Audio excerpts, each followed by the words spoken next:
नमस्कार, स्वागत है आपका के न्यूज में। मैं हूं आपके साथ विशाल पंडित। आज हम बात करेंगे भागवत और योगी की मुलाकात। क्या हुई बात? गोरखपुर में सीएम योगी से संघ प्रमुख मोहन भागवत की मुलाकात पर नजरें टिकी है। ये मुलाकात होगी या नहीं, ये खबर कहां से उठी, इन सब पर चर्चा करेंगे हम। लोकसभा चुनाव हार के बाद इस बात को लेकर अटकलें बाजार में गर्म है कि बीजेपी से दूरियों के बीच सीएम योगी और भागवत की मुलाकात ने संघ को लेकर नई चर्चाएं शुरू कर दी है। देश में लोकसभा चुनाव के दौरान बीजेपी के निराशाजनक प्रदर्शन के बाद संघ नेताओं के बयान बड़ा सियासी मुद्दा बन गए। संघ प्रमुख मोहन भागवत, आरएसएस प्रचारक इंद्रेश कुमार आदि के बयानों को लेकर बीजेपी असहज है। इस बीच शनिवार को गोरखपुर में मोहन भागवत और सीएम योगी की मुलाकात के आसार बताए जा रहे हैं।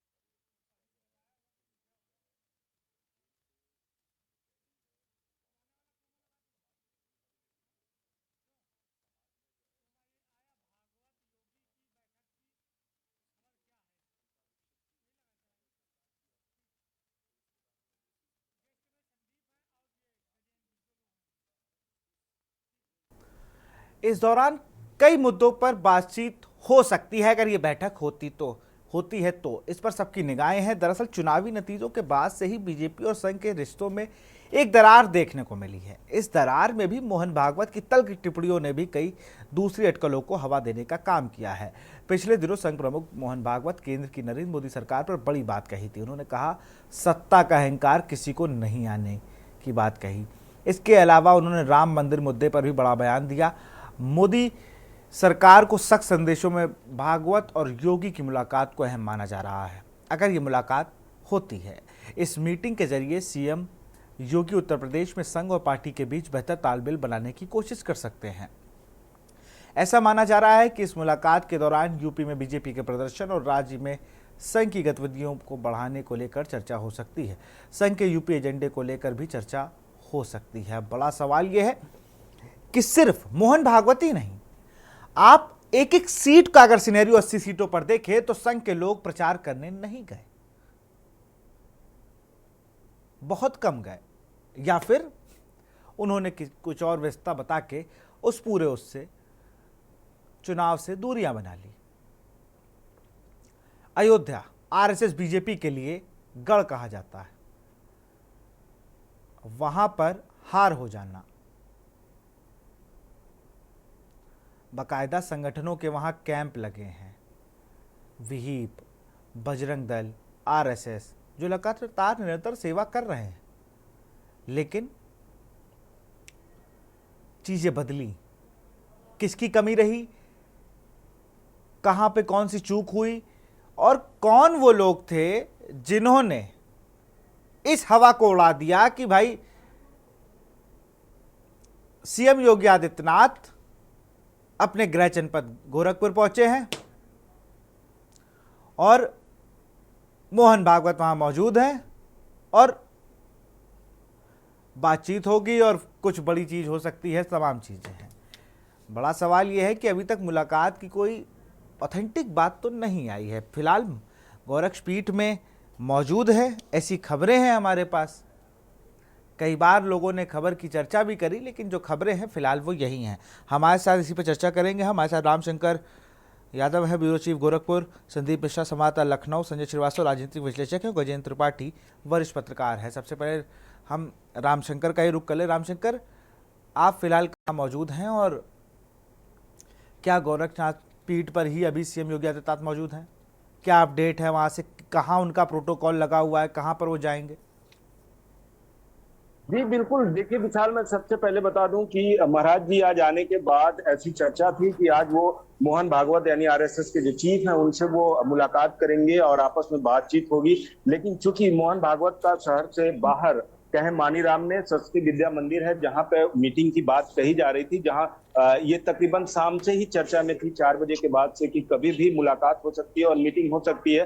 जहां पे हम लोग मौजूद भी काफी देर तक रहे, लेकिन किसी कारणवश महाराज जी का वहां नहीं हुआ। कभी 5 बजे तो 6 बजे, अभी तक महाराज जी वहां नहीं पहुंचे हैं। ऐसा कहा सुनने में भी आ रहा है कि हो सकती है कि इस मीटिंग को पूरी तरह से गोपनीय रखी जाए, और जिसके वजह से अभी तक महाराज जी वहां नहीं पहुंच पाए हैं। ऐसा भी सुनने में आ रहा था कि महाराज जी एक बार वहां के लिए निकले, लेकिन किसी कारणवश फिर से वो मंदिर में वापस आ गए। क्योंकि विशाल देखिए, ये बहुत ही कॉन्फिडेंशियल मामला बताया जा रहा है। ये दो लोकसभा चुनाव के बाद ये जो मुलाकात, ये जो मीटिंग होगी, इसको इसको लेके निश्चित तौर से बहुत ही ये कॉन्फिडेंशियल होने वाला है। तो ऐसे में हो सकता है कि ये बात मीडिया तक ना आए, ऐसी मुलाकात हो कि ये बात मीडिया में न जाए। इसके वजह से भी इस तरह से हो सकता है, क्योंकि अभी निश्चित तौर से महाराज जी अभी गोरखनाथ मंदिर में ही हैं, और उन्होंने आज चिड़ियाघर का निरीक्षण भी किया है। लेकिन अभी कोई भी जैसे सूचना निकल के नहीं आ रही है कि महाराज जी कब जो है आरएसएस के चीफ मोहन भागवत से मुलाकात करेंगे। जी विशाल। जी बिल्कुल। अब ये मैं वही कहना चाह रहा था कि मैं लगातार इस चीज़ को कह रहा हूँ कि भाई ये खबर कहाँ से आई कि मतलब दो लोग अगर एक ही जगह मौजूद हैं, दिल्ली में अगर अमित शाह और प्रधानमंत्री मौजूद हैं, तो ज़रूरी नहीं कि रोज़ मुलाकात कर रहे हैं और कुछ बड़ा संदेश होगा। संजय श्रीवास्तव जी हैं, राजनीतिक विश्लेषक हैं।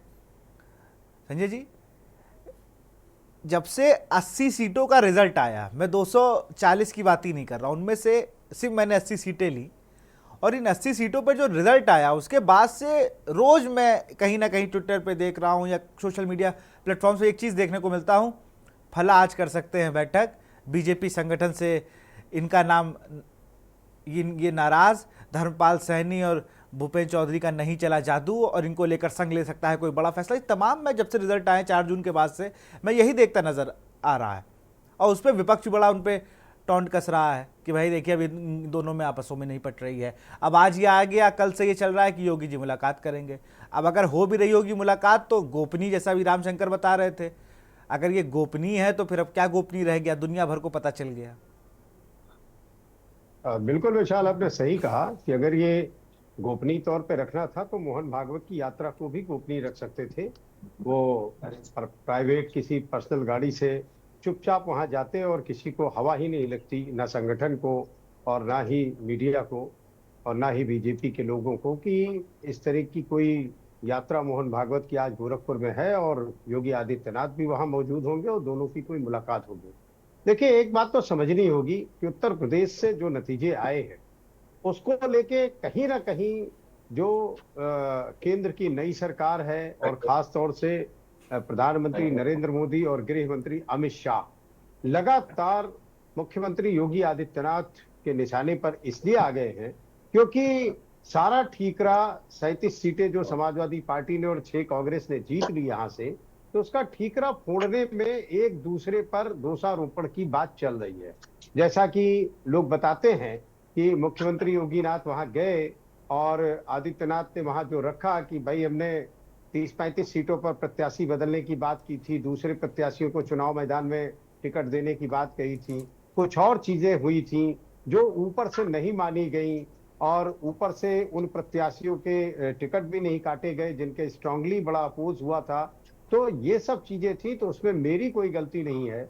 लेकिन जिस तरीके से उत्तर प्रदेश सरकार इस चुनाव को हारने में ये साबित करने में लगी है कि सरकार से नाराजगी नहीं थी, प्रत्याशियों से नाराजगी थी, जबकि केंद्र की सरकार ये मानती है कि सरकार से नाराजगी नहीं थी, प्रत्याशियों से नाराजगी थी। तो ये जो दोनों उहापोह है वो कहीं ना कहीं ये साबित करता है कि जनता की जो नाराजगी थी वो प्रत्याशियों से तो थी ही, लेकिन सरकार से भी थी।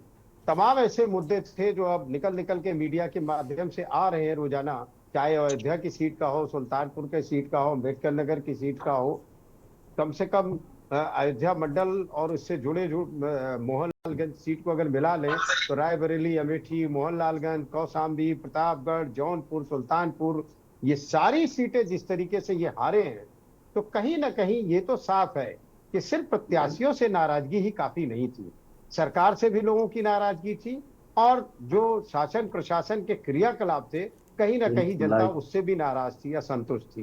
तो इन सब चीजों को दबाव, जो एक दबाव की राजनीति होती है, केंद्र से लगातार ये दबाव बन रहा है योगी आदित्यनाथ पर कि कहीं ना कहीं उनको हटाने की बात या उनके इस्तीफे देने की बात या उनको केंद्र में समायोजन की बात की किसी बड़े विभाग का चार्ज मिल जाएगा और हटेंगे वो। तो ये बातें केंद्र की तरफ से हो रही हैं और उत्तर प्रदेश की तरफ से ये लगातार हो रहा है कि संघ का पूरा वरद हस्त प्राप्त है योगी आदित्यनाथ को। जैसा कि ये खबर आपकी चल रही है कि आज खुद भागवत जी वहां पहुंचे हैं और उनसे मुलाकात गोपनीय तरीके से होगी। तो कहीं ना कहीं इस चीज को पुख्ता तरीके से केंद्र की बीजेपी सरकार के सामने रखना है कि संघ जो है उसका हाथ योगी आदित्यनाथ पर है और योगी आदित्यनाथ को समर्थन मिल रहा है संघ से, इसलिए उनके ऊपर कोई गाज न गिरने पाए, ना उनके ऊपर कोई एक्शन होने पाए और यथावत वो उत्तर प्रदेश के मुख्यमंत्री बने रहें और सरकार चलाते अच्छा, रहें। ये बात अलग हो सकती है कि संघ मुझे तो ये लग रहा है कि जो खबर जैसे आपने बताई संजय जी, उसको खबर चल रही थी कि एक व्यक्ति जेल में है और वो खुद एक सूबे का सीएम है। वो जेल से निकलने के बाद सीधी एक लाइन बोलता है कि मैं बता रहा हूँ चुनाव बाद योगी जी को हटा देंगे। इन्होंने लाल कृष्ण आडवाणी को हटाया। वो नैरेटिव जो सेट हुआ, मुझे लगता है उसी से जो एक मेन कोर जगह थी भाजपा की, वहाँ पर डेंट हुआ है। तभी प्रतापगढ़ हारे, तभी लल्लू सिंह हारे। यहाँ देखिए आप, क्योंकि यहाँ पर वो वोटर थे, वो डिसाइडिंग थे और जिनकी भी थोड़ी बहुत भी आस्था है बाबा के प्रति, वो बिल्कुल लॉयल होकर चुनाव लड़ा रहे थे। और जो ये 7-8 विधायक आए, इनमें से भी कई विधायक ऐसे हैं जो सीधे तनातनी रखते थे जब सांसद थे महाराज, तब भी ऐसा भी था मामला। अब वो आज बिल्कुल पार्टी में है, पार्टी के कार्यक्रमों में शिरकत कर रहे हैं। देखिए विशाल, बहुत डीपली भारतीय जनता पार्टी के संगठन को और संघ को दोनों को समझना पड़ेगा। अगर सिर्फ उत्तर प्रदेश से ये समझने की कोशिश की जाए कि आखिर मतदाताओं की इतनी नाराजगी क्या थी, तो उसमें कोई भी ये नहीं कह सकता कि इनकी गलती नहीं थी या सिर्फ प्रत्याशी की गलती थी। देखिए संगठन में ही था, हम लोग तो फील्ड में रहते हैं और फील्ड में नब्ज टटोलते हैं। तो संगठन के जो भाजपा के और संघ के कार्यकर्ता थे वो भी बहुत नाराज थे, क्योंकि उनके कुछ काम होते ही नहीं थे। ब्लॉक स्तर पर जो नेता थे, गांव स्तर पर जो नेता थे, जिनको एक पन्ना प्रमुख तक कहते थे, किसी की कहीं सुनी नहीं जाती थी। शासन प्रशासन मुख्यमंत्री जी के इशारों पर इतना सख्त है कि एक डीएम से मिलने के लिए विधायक को इंतजार करना पड़ता है या उससे समय मांगना पड़ता है कि कब आऊं, आ जाऊं कि कल आऊं। जब आपकी रजामंदी हो तब वो मिल सकता है। तो जब जनता की बात करने वाला, जनता के बीच में जाके काम करने वाला वोट मांगना तो डीएम का काम है नहीं। वोट तो विधायक ही जाके मांगेगा, ब्लॉक प्रमुख मांगेगा, पन्ना प्रमुख मांगेगा, जो संगठन का कार्यकर्ता है वो जाके मांगेगा। और जब वो अपनी जनता का कोई काम ही नहीं करा पा रहा है, चाहे वो तहसील का मसला हो, चाहे वो ब्लॉक का मसला हो, चाहे जिले स्तर पे हो, एक पुलिस अफसर से और एक जिलाधिकारी से छोड़ दीजिए, एसडीएम और नायब तहसीलदार जो होते हैं उनसे भी मिलना मेरे ख्याल से संगठन के लोगों को बड़ा भारी पड़ रहा था। तो ऐसे में जब वो काम ही नहीं हो रहा है तो उसमें यह कहना कि योगी जी की कोई गलती नहीं है, सरकार की कोई गलती नहीं है। अब तो ये बैठकों का दौर अब शुरू हुआ है। अभी तो मुझे लगता है पहले सत्र से लोकसभा के हमें और भी अच्छा लगने लगे, क्योंकि और भी बैठकें स्टार्ट हो जाएंगी। गजेंद्र त्रिपाठी जी भी हमारे साथ। गजेंद्र जी, आपको क्या लग रहा है जिस तरीके से ये जो बैठकों की खबर आ रही है? अब आज अभी तक ये था कि इंद्रेश कुमार के बयान के बाद ये हो गया कि मुहर लगी, चैनलों ने चला दिया कि आरएसएस और दूरी बन गई है, क्योंकि नरेंद्र मोदी जो हैं वो एक रिसीवर बैठाना चाह रहे हैं और ये संघ के लोग उनसे दूरी बनाना चाह रहे हैं। वो संघ की बात नहीं मानते, जेपी नड्डा का बयान को हवाला दिया जा रहा है। लेकिन बड़ी बात यह है कि संघ के बिना भाजपा को इमेजिन नहीं कर सकते हैं, जो मूल बात तो यही है। जी विशाल, मैं आपको बता दूं कि सबसे बड़ी बात है कि जो लोग कह रहे हैं हम उस पे नहीं जाते हैं, फैक्ट पे जाते हैं। आपको बता दूं कि 2011 जब मोहन भागवत पहली बार गोरखपुर आए थे उस वक्त था 2011 के बाद 2016 में आए। जब आए उस वक्त जब सांसद हुआ करते थे तो भी एक शिष्टाचार मुलाकात योगी आदित्यनाथ की उनसे होती थी। और 2011 के बाद 2016 में आए, 2016 के बाद 2018, 2000 फिर 20, फिर 2022, अंत में 2022 में आए थे। उसके बाद आज की प्रमुखता ये रही, आज का मामला इसलिए तुल पकड़ लिया, लोगों को ज्यादा ये लगा कि लोकसभा चुनाव खत्म हुआ, इधर से जेपी नड्डा का बयान आ गया, नरेश उनके प्रवक्ता आरएसएस के प्रवक्ता का बयान आ गया, राम ने जो किया, न्याय वाली बात आपने देखा होगा, बहुत वायरल हुआ। जी, इंद्रेश कुमार किया। जी, तो उन्होंने जो न्याय किया वो भी एक बहुत बड़ी बात सामने आई लोगों के कि हाँ जो न्याय था, अगर उनकी बात को माना जाए तो सच में ऐसा था कि राम ने जिताया तो, लेकिन आपको वो स्थान नहीं दिया जो अहंकार दिख रहा था। और उधर विरोधी को भी जीतने नहीं दिया, क्योंकि वो राम विरोधी थे, उनकी बात को भी रखा कि उन्हें ले तो आए लेकिन उन्हें आगे बढ़ने नहीं दिया, यानी सरकार नहीं बनने दी। एक तरफ राम विरोधी, एक तरफ राम प्रेमी, लेकिन राम प्रेमी अहंकारी हो गए। तो जो उनकी बात के प्रवक्ता की बात को, आरएसएस की प्रवक्ता की बात को लिया जा रहा है कि वो उसको लेकर के इस वक्त ये समझ अरे लीजिए अब कि अब तो जेपी सोशल नड्डा मीडिया के का जमाने बयान। में इतनी बात सोचता ही नहीं, तो आपने बता दिया, हमारे दर्शक समझ जाएंगे तो ठीक है। जी, वरना जी। आजकल तो ये है कि एक, मैं तेजस्वी यादव का बयान दे रहा था, उन्होंने कहा कि बिहार को मंत्रालय के नाम पे झुंझुना पकड़ा दिया है, तो बिहार में मंत्रालय के नाम से हटाई दिया उसको, बड़े बड़े चैनलों ने उसको चला दिया कि ये कह रहे हैं कि बिहार को झुंझुना मिला है। ये तो सही है। लोगों का यही हो कहना, रहा है। देखिए हम इसकी बात को विशाल रोक नहीं हाँ। सकते, लेकिन अभी जो आज बैठक की बात हो रही है, आज भी बैठक होनी है, गोपनीय होगी, लेकिन एक शिष्टाचार मुलाकात योगी आदित्यनाथ जी की और आरएसएस प्रमुख मोहन भागवत जी की ये गोपनीय बैठक है, ये सच है। और आपको ये पहले से पता है कि मीडिया से हमेशा दूरी बना के रखा गया। आज की महत्वपूर्ण बातें इसलिए हैं क्योंकि अभी लोकसभा का चुनाव हुआ है और जेपी नड्डा का बयान और वो जो बयान था, ये कहीं ना कहीं बीजेपी को हारने में एक बहुत बड़ी भूमिका रही है, अगर इसको माना जाए तो। चूंकि उनका बयान था, जैसे संजय भाई देव ने कहा कि सरकार की भी कुछ गलतियां थी, तो कुछ वहां से राष्ट्रीय स्तर की जो गलतियां हुई हैं, ये दोनों मिलाकर के सीट को हारने में बहुत बड़ी भूमिका रही। ये सारे बयान को कहीं कहीं जोड़ा जाए, क्योंकि आरएसएस उस तरीके की भूमिका में अपने फील्ड में उस तरह मेहनत किया नहीं, और उसका खामियाजा बीजेपी को भुगतना पड़ा। और आरएसएस अब जो आज अभी जो काम कर रही है, इनका एक जो आज हम लोग को अभी अंदर से जो बातें पता चली कि नए ये गांव गांव में जाकर के कुछ अपना एक एजेंडा चलाएंगे, गांव के लोगों से मिलेंगे, यानी ये जुड़ने की कोशिश कर रहे हैं आम लोगों से। यानी कि मुझे लगता है कि आने वाले समय में एक नई राजनीति की नए तरफ को मोड़ने की कोशिश करेगा आरएसएस। जी विशाल। जी बिल्कुल, अब ये देखना होगा कि अब ये किस दिशा में जाता है। अगर गांव-गांव लोगों से कनेक्ट करके इतने माइक्रो लेवल पे काम हो रहा है, तो ये भी एक बड़ी खबर है। संदीप चूंकि भाजपा को बहुत करीब से देखते हैं और इस पूरे इलेक्शन में भी वो कई बहुत सी जगह गए, चाहे वो वाराणसी रही हो, चाहे वो पीलीभीत रही हो, और तमाम बदायूं तक, और यूपी के अधिकतर जिलों में संदीप वहाँ गए भी और चीज़ों को समझा भी। संदीप, आप लगातार फील्ड पर थे। बड़ा सवाल आरएसएस के लोगों का ये है कि भाई बीजेपी में वो तरजीह अब मिलना बंद हो गई है, जो खुल के कहते हैं कि मैं भी कहीं पे जाके सुबह बैठता हूँ तो वहाँ पे वो प्योर संघ के लोग होते हैं, वहाँ पर भी कुछ शब्दों का प्रयोग किया जाता है कि भाई अब तो ये हो गया और ये कर देंगे। कानपुर की सीट उसमें इसलिए महत्वपूर्ण थी, कानपुर और लखनऊ की या आसपास जिलों की, जहाँ पर संघ का थोड़ा होल्ड है, जहाँ पर संघ डिसाइडिंग होता है। लेकिन अब ये बैठकों को लेकर खबर आ जाती है, फिर कहा जाएगा दूरियां हो गई हैं। लखनऊ बीजेपी कार्यालय से लेकर जो वहाँ के विधायक हैं या पूरे प्रदेश को लेकर आपने चुनाव कवर किया, उसको कैसे देखते हैं?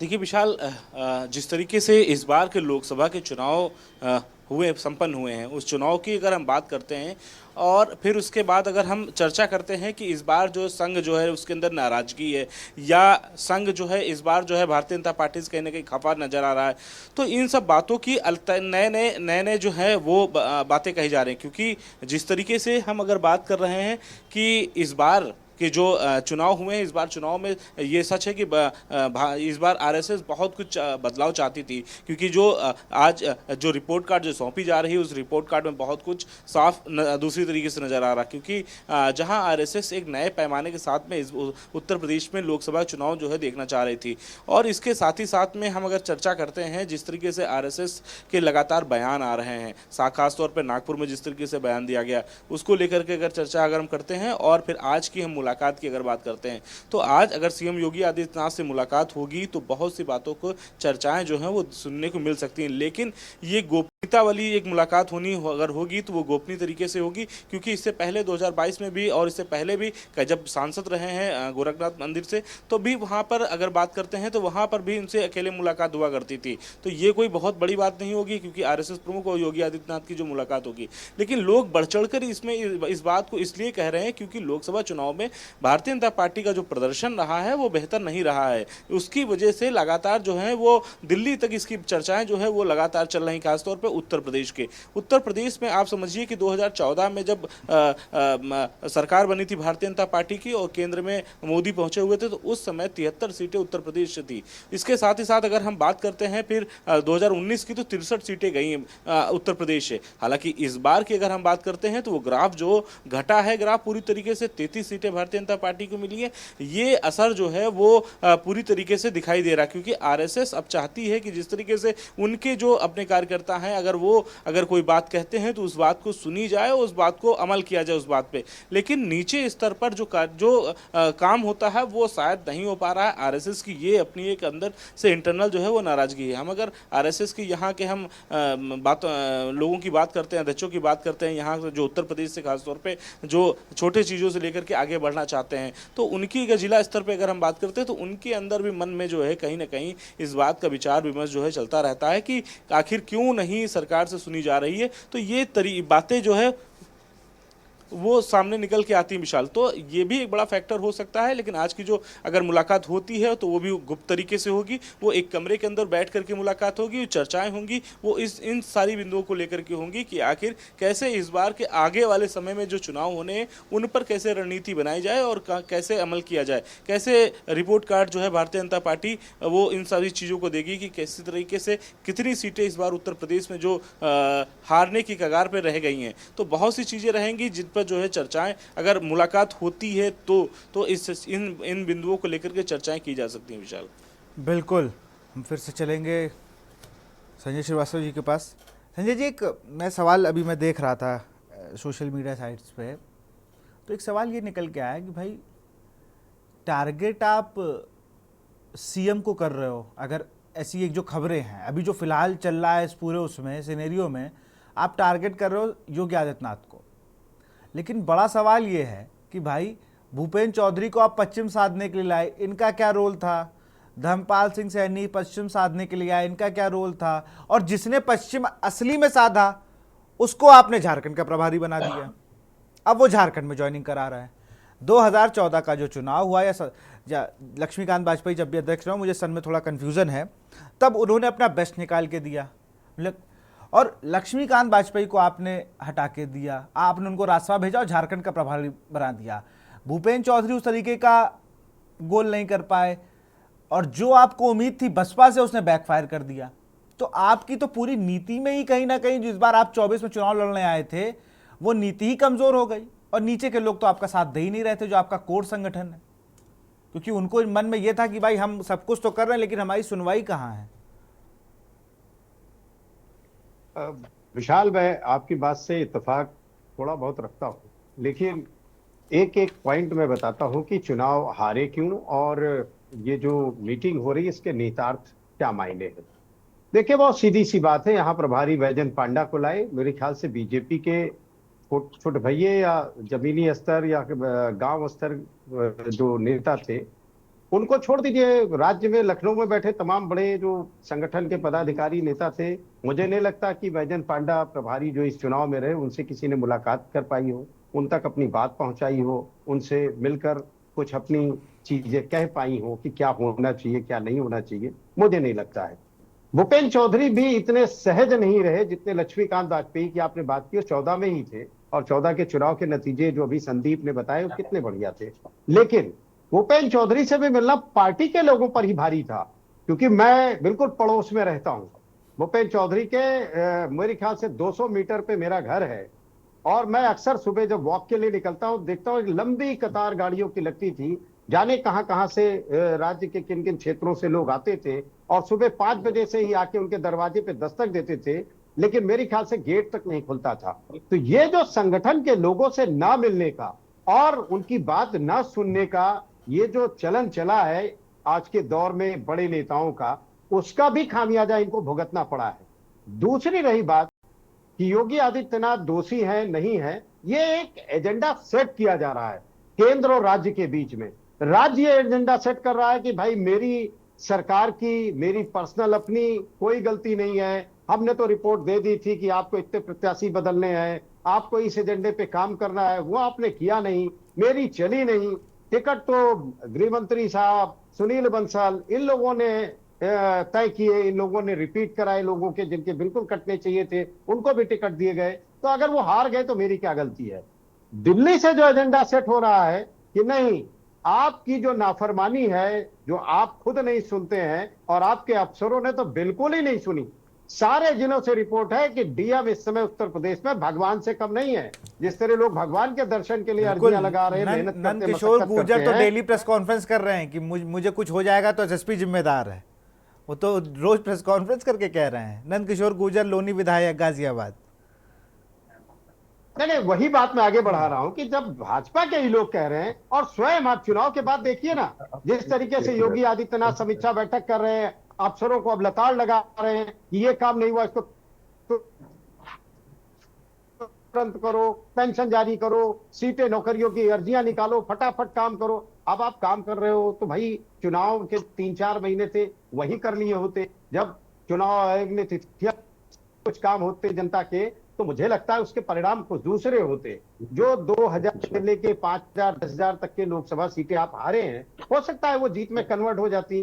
फैजाबाद की सीट आप जीत सकते थे, लेकिन वहां आपने उन चीजों पर ध्यान नहीं दिया जो मुद्दे वाकई थे। जैसे मैं की आपको ताजा अपडेट आपके के न्यूज दर्शकों को बताऊं कि लंदन की द इकोनॉमिक्स की एक पत्रकार आई हुई हैं और इस समय वो अयोध्या में हैं, और तमाम पत्रकारों के जरिए ही वो तमाम मुद्दे तलाश रही हैं। और उसमें आ रहा है, ये भले इनकार करें कि सरकार इनकार करे, इनका प्रशासन इनकार करे, शासन इनकार करे कि जमीन में कोई घोटाला नहीं हुआ, लोगों के जो घर और मंदिर गिराए गए उसके मुआवजे दे दिए गए, लेकिन तमाम ऐसे एग्जाम्पल हैं जो इसको नकारते हैं। जमीन के घोटाले का तो ये राज था कि अनुज झा जो वहां के तत्कालीन डीएम थे और उनके समय में हुआ कि जो माजा बराटा जो बगल का गांव है, अयोध्या का जो विस्तार हो रहा था, वहां किस तरीके से लेखपाल से लेके कमिश्नर और कमिश्नर जितने भी अफसरान थे उनके नाते रिश्तेदारों के नाम जमीनें। कोई भी जाके, मैं चैलेंज करता हूं, कोई भी जाके देख ले, 2000, 4000, 6000, 8000 स्क्वायर फीट या मीटर में सबके प्लॉट है, लेखपाल से लेके कमिश्नर तक और उनके रिश्तेदारों के, अनुज झा के ही तमाम रिश्तेदारों के वहां प्लॉट है।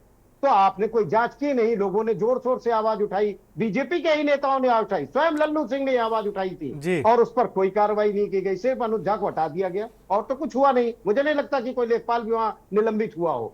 तो ये जो चीजें थी।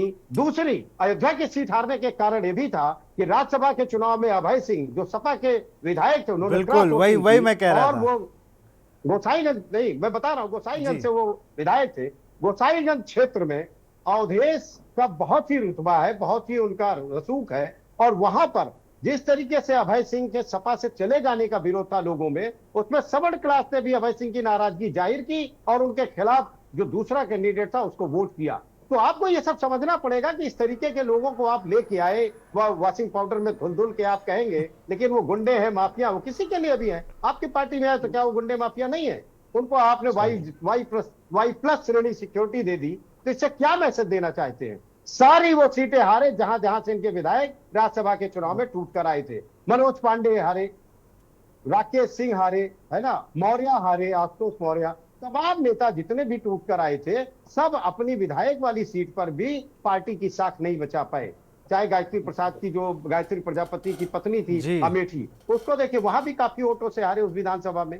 तो मेरा कहना है कि आपको जमीनी स्तर के कार्यकर्ता और जब तक आप कार्यकर्ताओं को दूर कर देंगे तो जो बाहर से आएंगे वही मंच पे कब्जा करेंगे, वही कुर्सी पे कब्जा करेंगे, तो कहां कोई बैठ पाएगा। चलिए, बस मैं फाइनल कमेंट लूंगा गजेंद्र त्रिपाठी जी से। जी, मैं बताऊं कि संजय जी से मैं बहुत ये कि अगर जो इन्होंने बातें कही है वो बहुत सही है। और जो अभी मैं बताऊं कि बीजेपी की बहुत बड़ी कमियां थी, जैसे ओम प्रकाश राजभर अपने बेटी की सीट नहीं बचा पाए, उनको देने का क्या मतलब था? निषादों के क्षेत्र में एक निषाद, डॉक्टर संजय निषाद का बेटा परवीन निषाद कबीरनगर जिले में ही अपनी सीट नहीं बचा पाए। डॉक्टर संजय निषाद निषादों के बहुत बड़े नेता बनते हैं। ये बीजेपी के लिए आईना है। वो आईना इसलिए है, मैं संजय भाई से अगर जो कमियां छानी जाएंगी ना विशाल, तो ये बहुत बड़ी कमी है। बीजेपी को सोचना पड़ेगा एक बार कि ये सब चीजें उन्हें एक बार नजरअंदाज नहीं किया जा सकता इन चीजों को। और विशाल, अगर ये सब चीजें होंगी नहीं तो ये बार एक मौका मिला है, अगली बार मौका भी नहीं मिलेगा अगर गलतियां हुई तो। बिल्कुल सही। और मुझे तो लगता है एक नीति में और बदलाव करना पड़ेगा। वो जो रास्ते का माल सस्ते मिल के अगर जो लोग लिए जा रहे हैं उनको थोड़ा सा, मुझे लगता है कि थोड़ा सा अगर उनसे जी संजय जी। बिल्कुल, मैंने कहा, आपने बिल्कुल। क्योंकि जिस तरीके से मैं एक बार रामशंकर के पास चलूंगा, फाइनल अपडेट लेकर डिबेट को क्लोज करूंगा। रामशंकर, अभी की स्थिति क्या है वहां पर?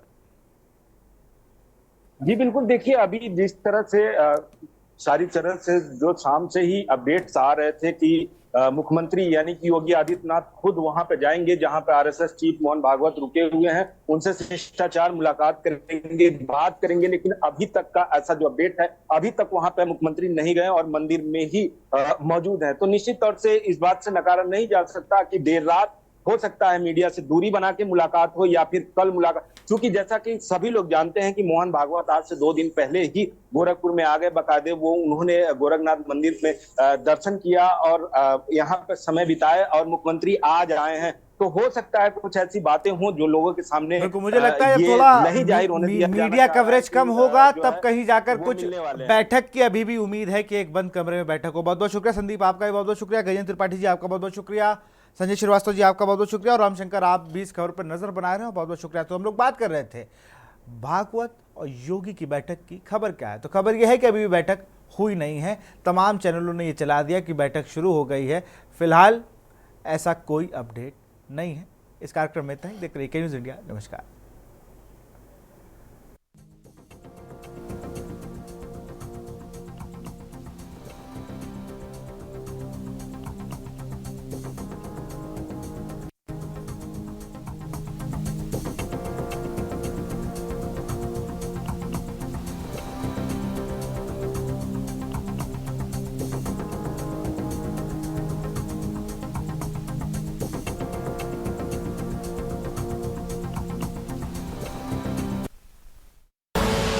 आप देख रहे हैं के न्यूज, खबरों का सारथी।